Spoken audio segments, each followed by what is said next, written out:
அன்பார்ந்த முருகபக்தர்களுக்கு வணக்கம். நான் ஜெயம்எஸ்கே கோபி. இன்று ஜனவரி 2 வெள்ளிக்கிழமை வேலூர் நோக்கி என்னோட 2026ஆம் ஆண்டு முதல் பயணம் பண்ணிகிட்ருக்கேன். நேற்று ஜனவரி 1 எல்லாருமே புத்தாண்டு வந்து ரொம்ப சிறப்பாக கொண்டாடி இருப்பீங்க. நேற்று நல்ல கொண்டாட்டம் ஆகிட்டு திரும்ப இயல்பு நிலைக்கு நம்ம வந்திருப்போம். ஜனவரி 2 இன்றைக்கி. இதுக்கப்புறம் ஒரு கொண்டாட்டத்தை நம்ம எப்போ வரோம்னா பொங்கல் அப்போ வரும். பொங்கல் முடிஞ்சதுக்கப்புறம் திரும்ப இயல்பு நிலைக்கு மாறிடும். ஸோ வாழ்க்கை ஃபுல்லாகவே கொண்டாட்டம் இயல்பு இப்படி மாறி மாறி வரும். கிட்டத்தட்ட ஒரு 5 வருஷத்துக்கு முன்னாடி 5 வருஷத்தில் ஒரு 3-4 வருஷத்துக்கு முன்னாடியே வந்து எந்த யூடியூப் சேனல் திறந்தாலும் சமையல் வீடியோவாக இருக்கும். எல்லாருமே சமையல் குறிப்பு சொல்லுவாங்க. எதில் பார்த்தாலும் சோஷியல் மீடியா ஃபேஸ்புக்கிலேருந்து எல்லாத்துலேயுமே சமையல் குறிப்பு வீடியோவாக வந்துக்கிட்டே இருக்கும். அதே போல் இந்த 2025ஆம் ஆண்டு வந்து நவம்பர் மாதத்துலேருந்தே கிட்டத்தட்ட ஆகஸ்ட்லேருந்தே கூட சொல்லலாம், எந்த யூடியூப் சேனல் திறந்தாலும் புத்தாண்டு ராசி பலன், சேட்டலைட் சேனல் முதல் கொண்டு சின்ன சேனல் முதல் கொண்டு பெரிய சேனல் வரைக்கும் எல்லா சேனலுமே புத்தாண்டு ராசி பலன் வந்து தொடர்ந்து வந்துக்கிட்டே இருந்துச்சு. அதில் கரெக்டாக டிசம்பர் எண்டு வர வர ரொம்ப வீரியமாக செயல்பட ஆரம்பிச்சிச்சு.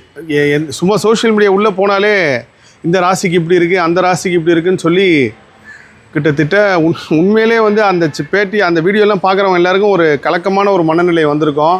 ஏன்னா ரொம்ப ரொம்ப மோசமான இந்த ராசி இதோட அவ்வளோதான், இப்படி தான் இந்த ராசிக்கு இப்படி இருக்கும், அந்த ராசிக்காரங்க இந்த 2024 ரொம்ப மோசமாகிடுவாங்க, இதில் கவனமாக இருக்கணும், அதில் பார்த்து நீங்கள் பத்திரமா இருக்கணும் அப்படின்னு சொல்லி எந்த சேனல் திறந்தாலும் எல்லாருமே ஜோதிடரை எல்லாருமே சொல்ல ஆரம்பிச்சிட்டாங்க. ஸோ இந்த காணொலியில் நான் சொல்ல வருதுன்னா யார் மீதும் தவறு கிடையாது. ஏன்னா இன்றைக்கி எல்லாமே வியூ சம்மந்தமாக தான் போகுது. நீங்கள் பாசிட்டிவான தலைப்பை வச்சா உள்ளே போய் பார்க்க மாட்டீங்க. ஏதாவது ஒரு நெகட்டிவான தலைப்போ இல்லை உங்களை பயமுறுத்துகிற மாதிரி ஒரு தலைப்பு இருந்தால் தான் நீங்கள் உள்ளே போய் பார்ப்பீங்க. அந்த மாதிரி எல்லாமே இங்கே பக்தி இது எல்லாத்தையும் தாண்டி வியூஸுன்ற ஒரு இலக்கு நோக்கி எல்லோரும் போகிறாங்க. அதனால் நிறைய பேர் அதை போய் பார்க்கணும் அப்படின்றதுக்காக நிறைய தலைப்பு வச்சுருப்பாங்க.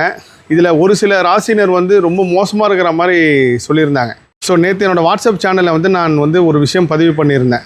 ரொம்ப மோசமான ராசிகள் வந்து இந்த மாதிரி இந்த துன்பத்தை அனுபவிப்பாங்கன்னு சொல்லியிருப்பாங்க. அவங்க யாருமே பயப்படாதீங்க அப்படின்னு சொல்லி. ஸோ இது குரல் பதிவாக மட்டும் இல்லாமல் கண்டிப்பாக ஒரு காணொலியாக பதிவு செய்யணும்னு சொல்லி நல்லா ஒரு விஷயத்தை வந்து நீங்கள் உள்வாங்கிங்க.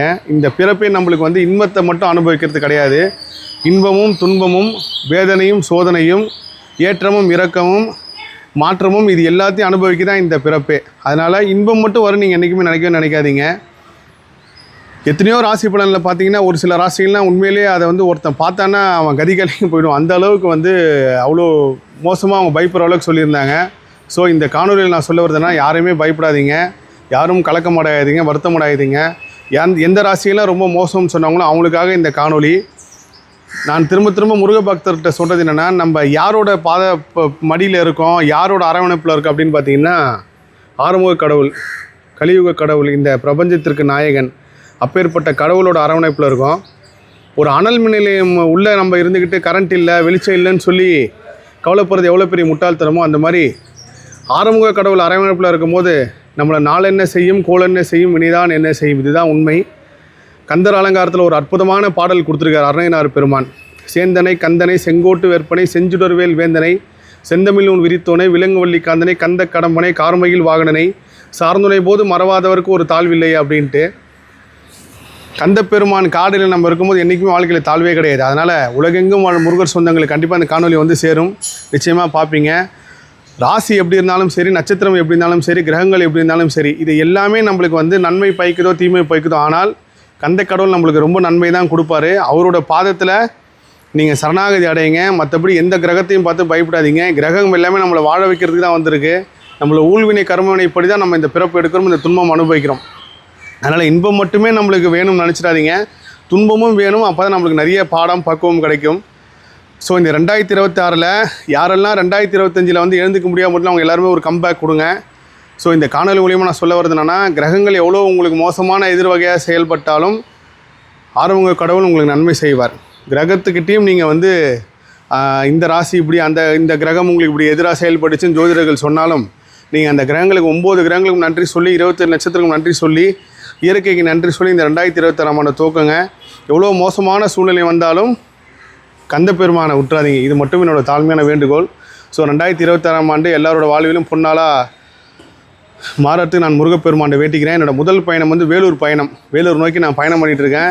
ஜனவரி 2 இந்த காணொலி பார்ப்பீங்க. உண்மையிலே வந்து இந்த பயணத்துக்கு பின்னாடி இருக்கிற முருகரோட அற்புதம் அதிசயம் வந்து அடுத்த காணொலியில் பதிவு செய்கிறேன். எல்லா புகழும் முருகனுக்கே. நன்றி.